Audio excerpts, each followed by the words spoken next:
bá mi gẹ́ẹ̀tì àlùbọ́sà pupa èyí tó wà lọ́wọ́ mi wàá tún gẹ́ẹ̀tì funfun ẹ̀ náà wàá wá gba omi méjèèjì papọ̀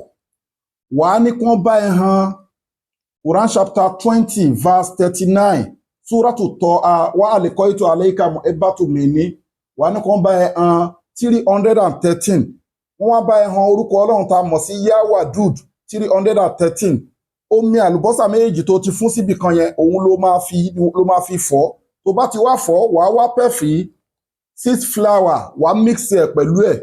tó bá dẹ̀ tún ní àwọn original pef mix ẹ̀ pẹ̀lú ẹ̀ ṣéèkì ẹ̀ pọ̀ kó máa fi para farabalẹ̀ kó gbọ́ fídíò ìdílẹ̀ kó dẹ̀ fi ránṣẹ́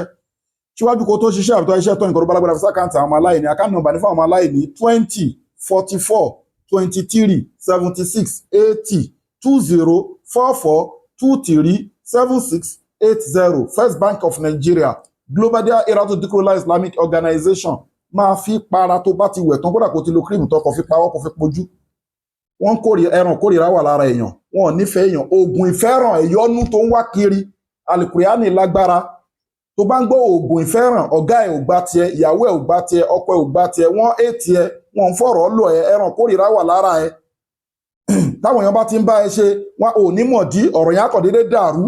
ọkùnrin bá ti pè ẹ́ ọ̀rọ̀ yẹn á kàn déédéé dàrú lọ ṣé má fojú dí kó dẹ̀ fi nǹkan tó wá lágbára sákàǹtì àwọn ọmọ aláìní kó fi fídíò ìránṣẹ́ tested and confirmed àwa máa mú wá fún yín alukuriani ní agbára bẹ́ẹ̀ ni mo sọ ẹ rí i pé inú ilé Fìràúnà òun ni ànábì Mùsá gbé tí Fìràúnà dẹ̀ ní tó ètì ànábì Mùsá ṣùgbọ́n Ọlọ́run fìfẹ́ kí ni ó fìfẹ́ ànábì Mùsá sọ́kàn Fáráò lágídí ní táìmù tí Ọlọ́run fẹ́ ṣiṣẹ́ ẹ ti understand